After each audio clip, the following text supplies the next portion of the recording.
Hey everyone, we just saw Guardians of the Galaxy 2 yesterday, and yeah, I just wanted to talk about it for a little bit here.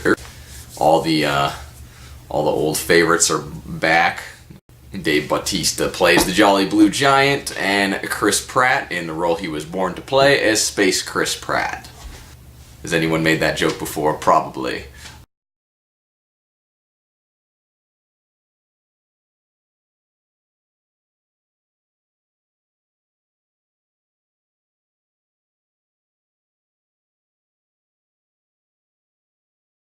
Joking aside, this is a dang good movie. I think in a lot of ways it's actually better than the first. There's more character development of more of the cast. They do some fun things with actually secondary characters from the first movie that maybe we didn't expect to see back again. Yeah, there's more. I feel like they do a bit more emotional moments. And some of the cinematography and directing too. I mean, it's got a lot of the same good action, but some of the cinematography and directing is a little more refined. And I think some people may have a tendency to, say the first one is better. And I think that's mainly due to kind of our attitude about liking things that do things first, just more. But just because it does it first doesn't necessarily mean it does it better. I think this one may actually be a little better than the first one. That's not to say that it doesn't have bad points. There's a couple parts where they pretty blatantly do like exposition dumping. I'm thinking like very early on towards the beginning, there's this part where they're talking to this golden lady from this race of golden aliens who hired them for a job, and she just starts going off about how they're this genetically engineered super species, and it's like nothing in the conversation before that led up to that. She just kind of like starts giving them some exposition, and there's a couple of parts in the movie where it does that. Mostly though, it's incorporated in a lot better. Mostly the dialogue is very good and natural. There's quite a bit more crude humor, a surprising amount in this one than in the last movie, mostly revolving baby making and penises, so just be aware of that if you're going to take young kids to this movie. A lot of it'll probably fly over their head, these jokes, but you may have to answer some questions at the end, so be warned. And a lot of that humor kind of comes from Drax. He's kind of been changed to like more of a comic relief in this movie, which that's mostly what he does. Some people may not like that too much, which I couldn't blame you. Like, I can see it getting old. I didn't mind it on this first watch. I don't know if on rewatches it would get a little old, because he does do a lot of comic relief in this, along with Groot, who just is looking very cutesy. I can see that getting a little old too, maybe.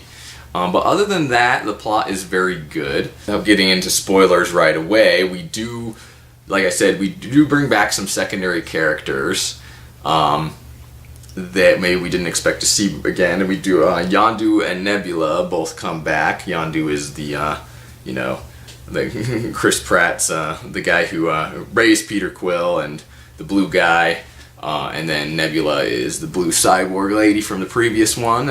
If you need a brush up, but they both come back and actually do quite a lot in this plot. Which I was not necessarily expecting. Like, sometimes you have a general idea of certain things that are going to happen, but you don't necessarily know exactly where it's going. The theme of the last movie was kind of, the usual ragtag bunch of misfits gets together, save the galaxy. In this case, the theme is more about family. Particularly for the main plot line, it's kind of like a father and son. Father and son is, but then it's like there's other ones too, like Gamora and Nebula being sisters, so it keeps coming back to family, the movie does, and it ties it all together quite well. And we have Jeff Bridges comes as a new character, Ego. Kurt Russell, not Jeff Bridges, Kurt Russell. I said Jeff Bridges in the original video, but it's Kurt Russell. In my defense, I'm pretty sure they're both long-lost brothers. New character Ego, who's Peter's dad in this. Now, that's not really a big spoiler, I don't think, because I'm pretty sure that was in like most of the trailers. But I'm going to get into spoilers now. So if you don't want the movie spoiled, turn off the video. Okay, so Ego, Jeff Bridges playing Peter's dad, turns out to be evil, which I was like 90% sure of after he showed up and we saw all his abilities and the things he could do. Although they did a good job like not making it too obvious and then very gradually dropping little hints that something sinister was going on. But I just suspected it. I think one of the big reasons I suspected it was because he's just so powerful, you know? And when someone's so powerful, when it seems like too good to be true, it usually is. And he was just so powerful that the other antagonists of the movie, like if he'd been a good guy, then I don't think they could have posed much of a threat. So I was pretty sure he was going to be evil, and then he was. You know, trying to absorb the universe into himself. One of the better Marvel villains, probably not maybe, I don't know if he was spectacular, but he was definitely one of the better Marvel villains. A little more interesting, a little more development and character than most of the other Marvel villains in the movies so far, which are kind of famously bland. His planet, especially when they first came to his planet, they really did a good job of making that look like a cool, beautiful world. Like I said before, they did a lot more with Nebula and Yondu than maybe I was expecting, but it was all done very, very well. Yondu in particular, this movie is kind of about him as much as it's about anyone, which is kind of impressive for a character who was very much a secondary character in the first movie. And the way they introduce him in this movie, it doesn't really seem necessarily like he's going to be such an important character in it. It's just very gradual that we start seeing more and more of him, but it feels very natural. That's one of the things I really have to praise this movie for, because there's all these interlocking, character plot lines, and they all flow very naturally. Like Yondu and Peter's relationship is a big, important part of the movie, and they actually don't spend a lot of time together. Yondu's kind of off over here doing his thing, and he, has some interaction with Rocket that's going kind of with what Rocket's going through in his storyline, and Peter's over here with Ego and with Gamora, and he's going through his thing, and their relationships kind of like come up when they're away from each other. So, we kind of get more of a feel for that relationship, even though they're not together. And at the same time, it intertwines with the other relationships in a way that, thematically works. The movie doesn't feel overstuffed. Even though it's 2.5 hours long, there's important things happening all the time, and it doesn't feel like, any of it is paced badly. Yondu dies in this movie, and this is kind of a send-off of him, and Peter recognizing that, he's his real, father figure after Ego turns out to be evil. Again, it all kind of ties back into family, and it's a rather emotional ending, and it's surprisingly effective because they are establishing all this stuff as it goes on with these characters. I went and saw this with a girl who's not very into superhero movies, and she enjoyed it a lot. I'm getting maybe a little bit of superhero burnout too, but I enjoyed it a lot too. I think the Guardians of the Galaxy movies are kind of like the Marvel movies for people who aren't maybe as into Marvel movies in a way, because they're less like your traditional superhero movie and more like, space action adventure movies. They're not quite formatted in as much like a lot of traditional superhero movies. Like the first one, it kind of was an origin story, but it was just about a group of people getting together. It wasn't about getting powers or anything. And this one, it's not arranged like bad guy does the thing and then we have to stop him. Like, you don't learn until who the real bad guy is until like 2/3 of the way through. And there's some other antagonists. The Golden Lady is chasing after them. But at the same time, like, they're not really that evil. They're not trying to, like, destroy the universe or anything. They're just mad because they stole their batteries, which they kind of have a point about, even if, they're stuck-up jerks. And they're not really, like, main, doomsday villain material. And then we have Nebula, who's just trying to kill Gamora and is a bit closer. And for a while I thought Nebula was going to be more of a major villain character, particularly that part where she shoots off Yondu's fin, and then when his crew mutinies, and then he's taken captive. I actually thought maybe she was going to like take control of the Ravagers and, you know, go after them with that whole fleet, or that whole ship.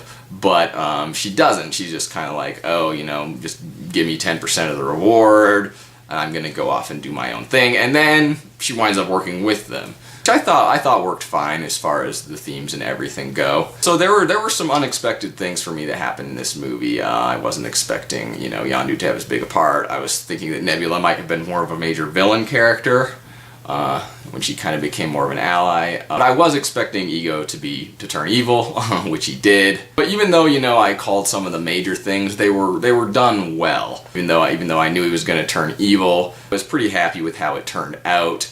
And Peter actually turns on him pretty quickly after he learns that he killed his mom. I did see, by the way, Red Letter Media's review. That was actually the only review of this I've really watched. And they were mentioning that, oh, you know, I wish that he had, you know, struggled with that and his friends had to, like, snap him out of it. I'm kind of glad they didn't do that, just because we've seen that so much in movies. It's such a cliche.